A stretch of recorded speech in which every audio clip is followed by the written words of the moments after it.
നമസ്കാരം. ഒരു ഒരു മലയാളം വാരികയാണോ മാഗസിനാണോ എന്ന് എനിക്കറിയില്ല. അതേതോ വലിയ പത്രസ്ഥാപനത്തിൻ്റെ ഒരു ഉപവിഭാഗമാണ്. അവർ ചോദിച്ചൊരു ചോദ്യവും അതിന് കിട്ടിയ ഉത്തരവും മാത്രമാണ് ഞാനിവിടെ പറയുന്നത്. സംഭവം ഇന്നലെ നടന്ന ഓണാഘോഷ കൊടുങ്കാറ്റ്, അതാണ് വിഷയം. മലബാറിൽ നടന്ന ഓണാഘോഷത്തിൽ പങ്കെടുക്കരുത് എന്നുള്ള ചില മതനേതാക്കളുടെ അഭിപ്രായത്തെ മാനിക്കേണ്ടതുണ്ടോ? ഇതാണ് ചോദ്യം. പ്രേക്ഷകരുടെ പ്രതികരണം കമൻ്റായിട്ട് രേഖപ്പെടുത്തൂ. അവരും നേരിട്ട് അവരുടെ അഭിപ്രായം പറഞ്ഞിട്ടില്ല കേട്ടോ. ഇവിടെ ഇപ്പോൾ പലപ്പോഴും നമ്മളുടെ ചാനലുകൾ വരുന്നൊരു കാര്യമുണ്ട്. മലപ്പുറം കുണ്ടൂർക്കുന്നിൽ കേശവനെ പട്ടി കടിച്ചു, ആശുപത്രിയിൽ ഹാജരാക്കി. ഇതൊക്കെയാണ് വാർത്തകൾ. ബസ്സിൻ്റെ ടയർ പഞ്ചറായി ഇടുക്കിയിൽ നിന്ന് മൂന്നാറിൽ നിന്ന് തിരുവനന്തപുരത്ത് പോകുന്ന ബസ്സിൻ്റെ ടയർ പൊട്ടിത്തെറിച്ചു. ഇതൊക്കെ വലിയ വാർത്തകളാണിപ്പോൾ. പക്ഷെ ഇന്നലെ കേരളത്തിലുണ്ടായ കൊടുങ്കാറ്റ്, സാംസ്കാരിക കൊടുങ്കാറ്റ്, ഇസ്ലാം മതവിഭാഗത്തിൽ നടന്ന മാറ്റത്തിൻ്റെ കൊടുങ്കാറ്റ്, ഒന്നും അറിഞ്ഞില്ല. മലബാറിൽ നടന്നറിഞ്ഞില്ലേ? എന്താ നടന്നത് ഇവിടെ? കൊടുങ്കാറ്റ് ഞങ്ങൾ അറിഞ്ഞില്ലല്ലോ. പേടിയാണവർക്ക്. ഏതായാലും ഈ വാരികയും സ്വന്തമായിട്ട് അവരായിട്ട് ഒരു തീരുമാനത്തിലേക്ക് എത്താൻ അവരും ഭയപ്പെടുകയാണ്. പരസ്യമായിട്ട് പറയാൻ പറ്റാത്ത കുറേ കാര്യങ്ങളുണ്ട്. നമ്മുടെ നാട്ടിൽ ഒരു പെൺകുട്ടി മീനാക്ഷി, അപ്പുറത്ത് ഒരു പയ്യൻ, അവൻ്റെ പേര് സുരേന്ദ്രൻ എന്ന് വെച്ചോളൂ. സുരേന്ദ്രനും മീനാക്ഷിയും തമ്മിൽ ഭയങ്കര പ്രേമമാണ്. രണ്ടും വലിയ വീട്ടിലെ കുട്ടികളാണ്, രണ്ട് വ്യത്യസ്ത ജാതികളാണ്. പരസ്യമായിട്ട് പറയാൻ പറ്റില്ല. അപ്പോൾ എന്ത് ചെയ്യുന്നറിയാമോ? അവിടെ വല്ല കുളമോ അല്ലെങ്കിൽ പബ്ലിക്കായിട്ട് വല്ല മറ്റേ അമ്പലത്തിൻ്റെ മതിലോ അവിടെ എന്തു ചെയ്യും? മീനാക്ഷി പ്ലസ് ഈ പയ്യൻ്റെ പേര് മീനാക്ഷി പ്ലസ് സുരേന്ദ്രൻ എന്ന് പറഞ്ഞിട്ടൊരു ഹൃദയത്തിൻ്റെ ചിഹ്നവും അതിൽക്കൂടെ ഒരു അമ്പ് കയറിപ്പോടെ ഒരു ഫോട്ടോ വയ്ക്കുക. അതവർ പ്രേമത്തിലാണെന്ന്. അവൻ പോയിട്ട് രാത്രി അത് എഴുതി വയ്ക്കുക. അപ്പോൾ ജനങ്ങൾ മുഴുവൻ പറയും, ഇങ്ങനെ അവിടെ ഒരു ഇത് കണ്ടല്ലോ, ഇങ്ങനെ എന്തായാലും പറയും, ബാലകൃഷ്ണനെയും ആ പെൺകുട്ടിയും മീനാക്ഷിയും ചേർത്ത് ഇങ്ങനെ കണ്ടല്ലോ, അതിന് വല്ല സത്യമുണ്ടോ? എനിക്കറിയില്ല കേട്ടോ. ഇതിങ്ങനെ പ്രചരിപ്പിക്കുന്ന പരിപാടി. അതാണിപ്പോൾ ഈ പത്രക്കാരൻ ചെയ്തത്. ഇവിടെ നടന്ന ഈ ഓണാഘോഷ പരിപാടിയെ സംബന്ധിച്ച് ഓണാഘോഷത്തിൽ പങ്കെടുക്കരുതെന്ന് ചില മതനേതാക്കളുടെ അഭിപ്രായത്തെ മാനിക്കണ്ടേ? നിങ്ങളായിട്ട് പറഞ്ഞേക്കുക. ആ ആറ്റിറ്റ്യൂഡ് തന്നെ ഞാനും വെക്കുന്നത്. ആര് പറഞ്ഞാലും ഞാൻ നിങ്ങളോട് പറയുകയാണ്. മതനേതാക്കന്മാരുടെ ചെലവിൽ കഴിയുന്നവർ അവരുടെ അഭിപ്രായത്തെ മാനിക്കും. മതനേതാക്കളെ ഭയപ്പെടുന്നവർ അവരുടെ അഭിപ്രായത്തെ മാനിക്കും. ഈ മതനേതാക്കൾ ഈ നട്ടൽ വളച്ച് സലാം ചൊല്ലുന്ന ഇടമുണ്ട് പൈസക്കാരുടെ അടുത്ത് പോയിട്ട്. ഇവിടെ ഇവർ പറയും ഞാൻ സുന്നിയാണ്, ഷിയയാണ്, മുജാഹിദാണ്, ജമായത്ത് ഇസ്ലാമിയാണ്, സലഫിയാണ്, എന്തൊക്കെയുണ്ട് അത് പറയും. പക്ഷേ കോടീശ്വരന്മാരുടെ അടുത്ത് പോയിട്ട് നമ്മൾ സലഫികളാണ് കേട്ടോ, നമ്മൾ സുന്നി മിണ്ടില്ല. കാരണം എന്താണ്? അയാൾ ഇവർക്ക് പള്ളി പണിയാൻ 2 കോടി കൊടുക്കണം എന്ന് ഉദ്ദേശിച്ചിട്ടുണ്ടെങ്കിൽ 10 ലക്ഷം കൊടുക്കില്ല. പിന്നെ അവിടെ കളി നടക്കില്ല. അവിടെ പോയി പഞ്ചമുച്ച അടക്കി നിൽക്കും. പക്ഷേ ഇവരുടെ പള്ളികൾക്കകത്തും ആ പള്ളി കമ്മിറ്റിക്ക് വിധേയപ്പെട്ടും ജീവിക്കേണ്ടുന്ന ഗതികേട് വരുന്ന സാധാരണ പാവപ്പെട്ടവരുടെ മേലെയാണ് ഇവർ കുതിര കയറുക. ആയതുകൊണ്ട് അങ്ങനെയുള്ള ആളുകളെ ഇവരുടെ അഭിപ്രായങ്ങൾ മാനിക്കും. സ്വതന്ത്രമായിട്ട് ജീവിക്കുന്നവർ ഇവർക്ക് നൽകുന്ന വിലയാണ് പേപ്പട്ടികളുടെ വില. അതുകൊണ്ടാണ് അവസാനം ഇവർക്ക് പേപ്പട്ടി മതം തന്നെ പേര് വന്നത്.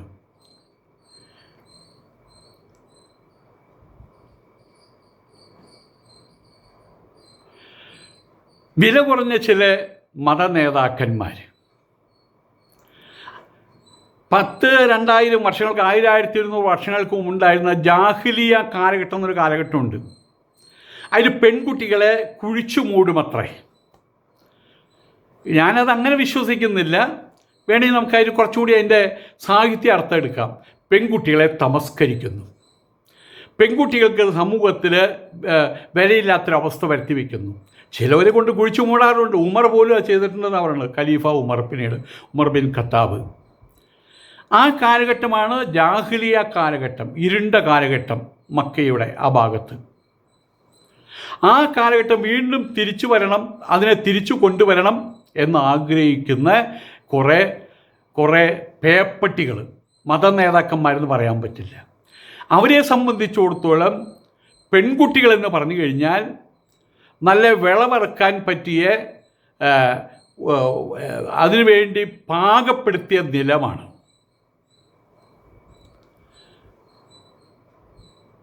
വല്ലാതെ ഈർപ്പമുള്ള ഭൂമികളിൽ കൃഷി ഇറക്കാൻ പറ്റില്ലല്ലോ. മണ്ണ് ഗുണമില്ലാതായി മാറും. കുറേ കാലം കൃഷി ഇറക്കി കഴിഞ്ഞാൽ മണ്ണ് ഗുണമില്ലാതായി മാറും.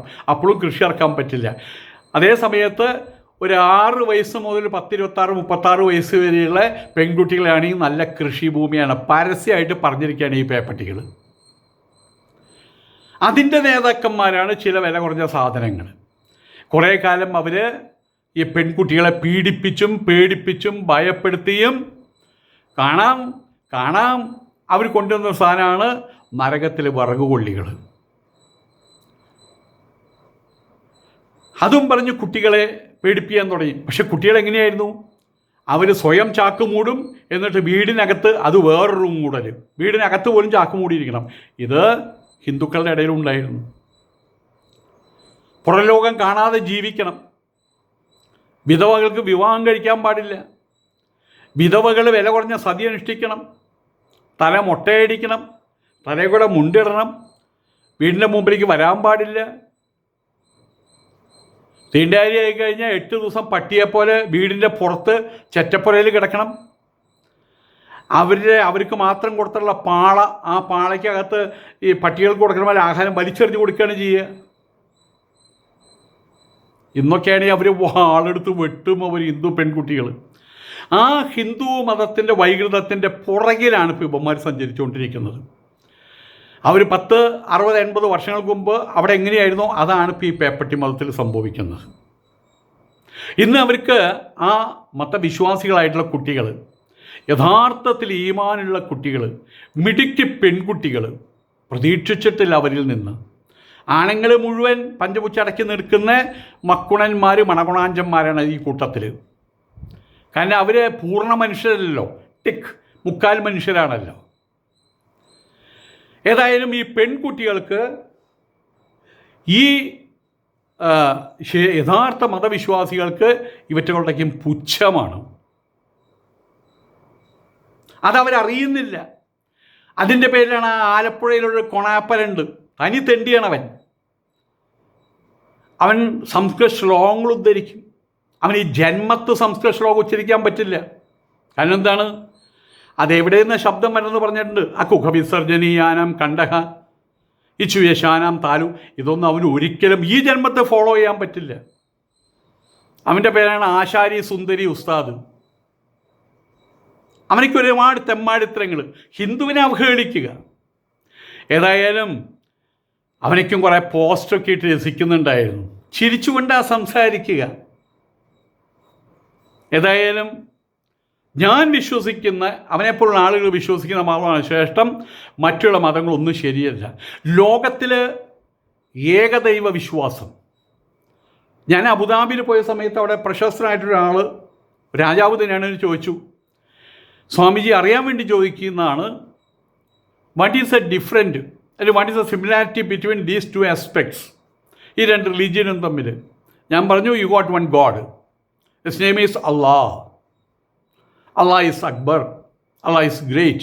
Okay. You got one God. Am I right or not?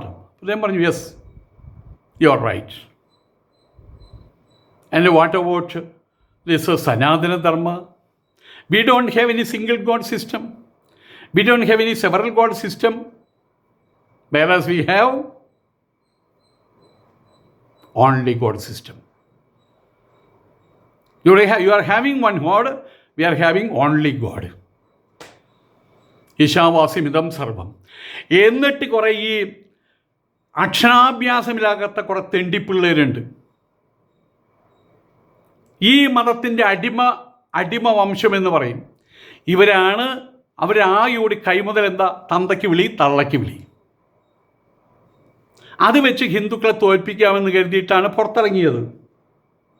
അതിൻ്റെ പുറയിൽ എന്ന് പറഞ്ഞ് തല്ലിക്കോ. നമ്മളുടെ ഇയാളുണ്ടല്ലോ ബിജു മേനോൻ, ഒരു തടിയൻ ഗുണ്ടയൊക്കെ ആയിട്ട് ജോസൂട്ടി എന്ന് പറഞ്ഞൊരു കഥാപാത്രമായിട്ട് വന്നു. അതിൻ്റെ എന്തായാലും മേരിക്കൂട്ടൊരു കുഞ്ഞാടോ മറ്റോ ആണ് തോന്നുന്നുണ്ട്.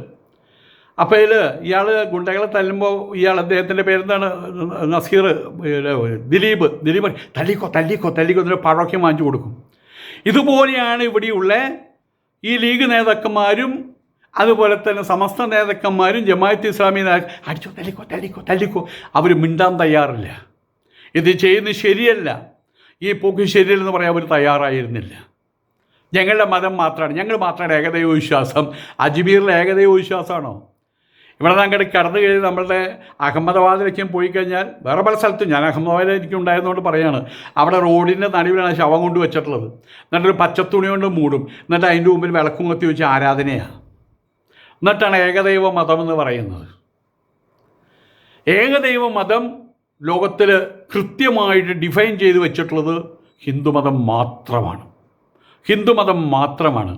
വിഗ്രഹത്തിന് ആരാധനയില്ല, വിഗ്രഹത്തിലൂടെയാണ് ആരാധന. There is no idol worship really. Through idol we are worshipping. That's an ideal worship. ഐഡലിൽ വർഷിപ്പില്ല എന്നർത്ഥം. പ്രതിമയിൽ വർഷിപ്പില്ല. പ്രതിമീയതേ യയാസ പ്രതിമ, അത് വഴികാട്ടികൾ മാത്രമാണ്. അതൊന്നും ഈ ശവങ്ങൾക്ക് ഈ ജന്മം കൊണ്ട് പഠിച്ചുണ്ടാക്കാൻ പറ്റില്ല. കാരണം ഇതെന്ന് പറഞ്ഞു കഴിഞ്ഞാൽ പണ്ടൊക്കെ നമ്മൾ വഴിയിൽ വെക്കുന്നുണ്ടായിരിക്കും മറ്റേ 10 പൈസയുടെ പുസ്തകം, 10 രൂപയുടെ പുസ്തകം. അന്ന് എസ്.കെ. പൊറ്റക്കാടിൻ്റെ ഒരു ദേശത്തിൻ്റെ കഥ 10 രൂപയ്ക്ക് കിട്ടും. പക്ഷേ ഇത് രഹസ്യമായിട്ട് മഞ്ഞ കടലാസിലേക്കും പൊതിഞ്ഞാൽ തരിക. എന്നിട്ട് പിള്ളേരേക്കും പോയിട്ട് വാങ്ങിക്കും, രാത്രി കക്കൂസിലിൽ നിന്ന് വായിക്കാൻ വേണ്ടിയിട്ട്. അത്രയേ ഉള്ളൂ ഈ ഗ്രന്ഥം. പക്ഷേ വേദാന്തങ്ങൾ അതല്ല. ഈ ലോകത്തിലെ സകലമാന കാര്യങ്ങളും, ആയുർവേദമുണ്ട്, ധനുർവേദമുണ്ട്, ഗണിതവേദമുണ്ട്, എല്ലാം ഉണ്ട് ഇതിനകത്ത്. അതിനെ അവഹേളിക്കുക, ഒറ്റ വാക്കുകൊണ്ട് അവഹേളിക്കുക. ഈ പറയുന്ന ആശാരി സുന്ദരി ഉസ്താദ് ശങ്കരാചാര്യരെ വരെ അവഹേളിച്ചിട്ടുണ്ട്. ശങ്കരാചാര്യരുടെ ഗുദത്തിൻ്റെ ഒരു രോമത്തിൻ്റെ വിലയിലായി തെണ്ടിച്ചക്കന് ഈ ആശാരി സുന്ദരിക്ക്. എനിവേ, ഞാൻ വിശ്വസിക്കുന്ന മതം മാത്രമാണ് സത്യം, മറ്റുള്ള മതങ്ങളൊന്നും ശരിയല്ല എന്ന് വിശ്വസിക്കുന്ന അന്ധത കണ്ണില്ലാത്തവർ, അവരാണ് ഇത്തരം കുത്തിത്തിരിപ്പുണ്ടാക്കി ഇപ്പോഴത്തെ അവസ്ഥ അവർക്ക് തന്നെ അവരുണ്ടാക്കി വെച്ചത്. കണ്ടല്ലോ ഇന്നലെ. ഇനിയിപ്പോൾ ഓണം വരാനിരിക്കുന്നതേ ഉള്ളൂ. ഇനിയുള്ള ദിവസങ്ങൾ എന്തായിരിക്കും? പെൺകുട്ടികളൊക്കെ ഒരുങ്ങി തന്നെ പുറപ്പെട്ടിരിക്കുകയാണ്. ഇന്നലെ തന്നെ കളം നിറഞ്ഞവരാടിയിട്ടുണ്ട്. ഇവരെല്ലാവരും അവരുടെ പാതാളത്തിലേക്ക് മുങ്ങിയിരിക്കുക. മിണ്ടാട്ടമില്ല. ഈ പറഞ്ഞ ഉസ്തുക്കൾക്ക് മിണ്ടാട്ടമില്ല. എന്താ മിണ്ടുക? ഏതായാലും ഇങ്ങനെയുള്ള കള്ളക്കഥകൾ പ്രചരിപ്പിച്ച് വിയർപ്പൊഴുക്കാതെ അവരുടെ തന്നെ അടിമകളുടെ വിയർപ്പിൽ കുടുംബം നോക്കി ജീവിക്കുന്ന ആളുകൾ, അതെന്തോ ആകട്ടെ, ഏതായാലും മാറി എന്ന് പറഞ്ഞാൽ മതിയല്ലോ. ഇനി പല ജസ്റ്റിഫിക്കേഷനും കൊണ്ടുവരും. ഓണം എല്ലാവരും ആഘോഷിക്കേണ്ടതാണ്. ഞങ്ങളുടെ പെൺകുട്ടികളോട് ഞങ്ങൾ പറഞ്ഞിട്ടാണ് അവർ ഓണം ആഘോഷിച്ചത് എന്ന് വരെ ഈ പേപ്പട്ടി മതത്തിൻ്റെ ഉസ്തുക്കൾ പറയും. അവരതിനും മടിക്കില്ല. പക്ഷെ എത്ര കാലം ഇങ്ങനെ സൂത്രപ്പടി കൊണ്ടു നടക്കാൻ പറ്റുമെന്ന് അറിയില്ല. മുസ്ലിങ്ങൾ ഓണം ആഘോഷിക്കരുത്. അതെങ്ങനെയാണ് പറഞ്ഞിട്ടുള്ളത്? മുസ്ലിങ്ങൾ ഓണം ആഘോഷിക്കരുത് എന്ന് പറഞ്ഞിട്ട് മറ്റേ ഈ ചില തുള്ളൽക്കാരൊക്കെ ഉണ്ടല്ലോ, പ്രേതം വന്ന് കയറി അവർ എന്നൊക്കെ പറയുന്ന പോലെയൊക്കെയാണ് പാട്ട് പാടുന്ന പോലെ. വയലിൻ്റെയൊക്കെയും കാലഘട്ടം അവസാനിച്ചോടോ. വയൽ വേണത് വഷളായിട്ട് മാറിയിട്ടുണ്ട്. എന്നിട്ട് ഇപ്പോഴും പലരും നിങ്ങൾ ഓണം ആഘോഷിക്കരുത്. അത് മറ്റുള്ളവരുടെ ആചാരങ്ങളെന്ന് പറഞ്ഞവർ നമ്മൾ ഓണം ഓ എന്നൊക്കെയും പറഞ്ഞ് നല്ല ഇവർ കേൾക്കുള്ളൂ എന്ന് ധരിച്ചിട്ടാ. ഏതായാലും ഓണം ആഘോഷിക്കരുത് എന്ന തരത്തിലുള്ള ആഹ്വാനങ്ങൾ കേരളത്തിൻ്റെ സാമൂഹ്യ പാരമ്പര്യത്തെ പിൻപറ്റുന്നതല്ല. കാരണം ഓണം ഒരു മതവിഭാഗത്തിൻ്റെ മാത്രം ആഘോഷമായിട്ട് കേരള സമൂഹം കണ്ടിട്ടില്ല. ഇനി പോട്ടെ, ക്രിസ്മസ് ആരുടെയാ? അത് ഞങ്ങളുടെയാ എന്നൊരു ക്രിസ്ത്യാനി പറയൂ, ഒരു പള്ളി ഫാദർ പറയൂ, ഒരു കർദിനാൾ പറയൂ. കാരണം അവർക്കിനി അങ്ങനെ പറഞ്ഞാലും അവരങ്ങനെ പറയാൻ ഇഷ്ടപ്പെടുന്നില്ല. ഇനി പറഞ്ഞാലും പറഞ്ഞില്ലെങ്കിലും ഇവിടെ ഹിന്ദുക്കൾ മുഴുവൻ നക്ഷത്രം തൂക്കും. ഏത് ഹിന്ദുവിൻ്റെ വീട്ടിൽ പോയാലും അവിടെ കാണാം ചിലർ പുൽക്കൂട് വരെ പണിതിടുന്ന ആൾക്കാരുണ്ട്. അവിടെ മതസ്ഥാപനങ്ങളുടെ മുമ്പിൽ ഹാപ്പി ക്രിസ്മസ് എന്ന് അവർ എഴുതി വയ്ക്കുന്നുണ്ട്. ബിസിനസ് കിട്ടാൻ വേണ്ടി മാത്രമൊന്നുമല്ല. പക്ഷേ ഇവന്മാർ ചെയ്യില്ല അത് ഈ പേപ്പട്ടി മതക്കാർ ചെയ്യില്ല. ആയതുകൊണ്ട് തന്നെ ക്രിസ്മസ് ഇപ്പോൾ കേരളത്തിലൊരു ദേശീയോത്സവമായിട്ട് മാറിയിരിക്കുകയാണ്. ഹിന്ദുക്കളും ക്രിസ്ത്യാനികളും ഒരേപോലെ. ക്രിസ്ത്യാനികൾ കുറച്ച് പിശുക്കന്മാരുണ്ട്, പ്രത്യേകിച്ച് കോട്ടയം കരുതാപ്പുഴ ആ ഭാഗത്തൊക്കെയുള്ള ആൾക്കാരൊക്കെ കുറച്ച് പിശുക്കന്മാരാണ്. അവരൊരു നക്ഷത്രം കെട്ടിത്തൂക്കുള്ളൂ, അതൊക്കെ മതി എന്ന് പറയും. പക്ഷേ ഹിന്ദുക്കൾ 10 നക്ഷത്രത്തിൽ കുറയില്ല അവർ കെട്ടിത്തൂക്കും. അവരാണ് ആഘോഷിക്കുന്നത്. അച്ഛന്മാർ പലപ്പോഴും പറയും ഹിന്ദുക്കളെ കണ്ട് പഠിക്കണമെന്ന് പറയും. ആയതുകൊണ്ട് ക്രിസ്മസ് ഇപ്പോൾ അത് ക്രിസ്ത്യാനികളുടെ, ഓണം ഹിന്ദുക്കളുടെ, അങ്ങനെയുള്ള ജൽപ്പനങ്ങളൊന്നും ഏറ്റെടുക്കാൻ ആരും തയ്യാറാവുന്നില്ല എന്നുള്ളതാണ് സത്യം. തലമുറകളായിട്ട് വ്യത്യസ്ത മതവിശ്വാസങ്ങളുള്ള മനുഷ്യർ ഒരുമിച്ച് പങ്കിട്ട് പോരുന്ന കേരളീയ സാംസ്കാരിക അനുഭവമാണ് ഈ ഓണം. ഗവൺമെൻറ് തലത്തിലും ഓണം നടത്തുന്നുണ്ടല്ലോ.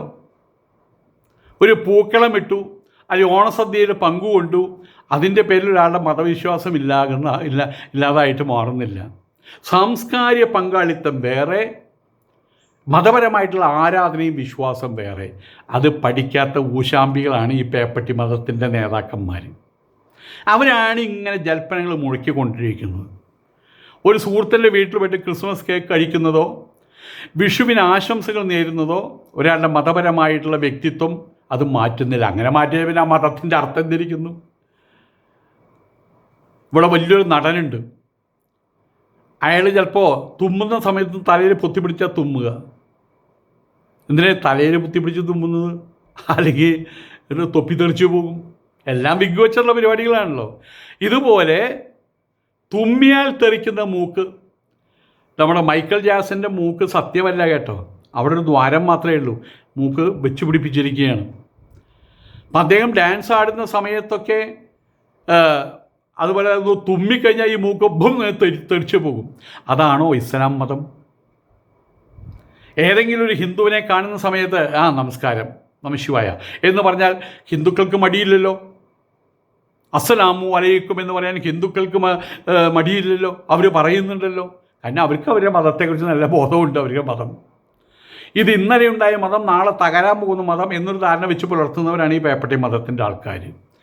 ആയതുകൊണ്ട് തന്നെ അപ്പുറത്ത് പോയിട്ട് ക്രിസ്മസ് കേക്ക് കഴിച്ചു കഴിഞ്ഞാൽ നിങ്ങളുടെ ഈമാൻ നഷ്ടപ്പെടും. എന്താണ് ഈമാൻ? ഞാൻ കൂമൻ എന്ന് കേട്ടിട്ടുണ്ട്, ഈമാൻ എന്ന് കേട്ടിട്ടില്ല. ഏതായാലും അതിലൊരു മലയാളം പറയണോ അതിന്? അപ്പോൾ ഈമാൻ നഷ്ടപ്പെടും. അവരെ പോയിട്ട് വിഷുവിന് ആശംസകൾ എന്നാൽ ഈമാൻ നഷ്ടപ്പെടും. ക്രിസ്മസിന് മറ്റേ നക്ഷത്രം നാട്ടി കഴിഞ്ഞ് ഈമാൻ നഷ്ടപ്പെടും. അത് കഴിഞ്ഞ് അവിടെ ചെല്ലുമ്പോൾ ചോദ്യം ചെയ്യലുണ്ടാവും. അതാണ് സുപ്രീം കോടതിക്ക് അപ്പുറമുള്ള കോടതി. അവിടെ ചോദ്യം ചെയ്തിട്ട് നീ നരകത്തിൽ വറകുകൊള്ളിയായിട്ട് പോ എന്ന് പറയും. ഏതായാലും അതൊക്കെ അവസാനിച്ച് കിട്ടി. കൊടുങ്കാറ്റല്ലേ വീശിയത്. ആയതുകൊണ്ട് തന്നെ ഈ ചോദ്യത്തിന് ഉത്തരം മാത്രമേ ഉള്ളൂ. ഓണാഘോഷത്തിൽ പങ്കെടുക്കരുതെന്ന ചില മത നേതാക്കളുടെ അഭിപ്രായത്തെ മാനിക്കേണ്ടതുണ്ടോ? ചോദ്യം ഇതാണ്, ഉത്തരം ഇതാണ്. ഉത്തരം കൊടുത്തു കഴിഞ്ഞു. അവർ ഇവിടെയുള്ള സുസുന്ദരികളായിട്ടുള്ള മുത്തുമണികളായിട്ടുള്ള പെൺകുട്ടികൾ മലബാർ ഭാഗത്ത് അവർ ഉത്തരം കൊടുത്തു കഴിഞ്ഞു. മാനിക്കേണ്ടതില്ല. നാണവും മാനവുമില്ലാത്ത ഈ പേപ്പട്ടികളുടെ അഭിപ്രായത്തെ, അവരുടെ ഫത്വ അതിലൊന്നും മാനിക്കേണ്ടതില്ല. അവർ പറഞ്ഞില്ല, കാണിച്ചു കൊടുത്തു. ആ പെൺകുട്ടികൾക്കൊരു ബിഗ് സല്യൂട്ടൊന്നും കൊടുത്തിട്ട് കാര്യമില്ല. കേരളത്തിൻ്റെ ആ പഴയകാല വൈകൃതങ്ങൾ അതിനെ പിച്ച് ചീന്തിയ അവരുടെ അപ്പിക്കുപ്പായത്തിനെയും ചാക്കുമൂടി കുപ്പായത്തിനെയും കബറടക്കിയ അതിനായിട്ട് കൊടുങ്കാറ്റ് സൃഷ്ടിച്ച് ആ പെൺകുട്ടികളുടെ മുമ്പിൽ സാഷ്ടാംഗം പ്രണമിക്കേണ്ടതുണ്ട്. ഇതാണ് നവോത്ഥാനം. നമസ്കാരം.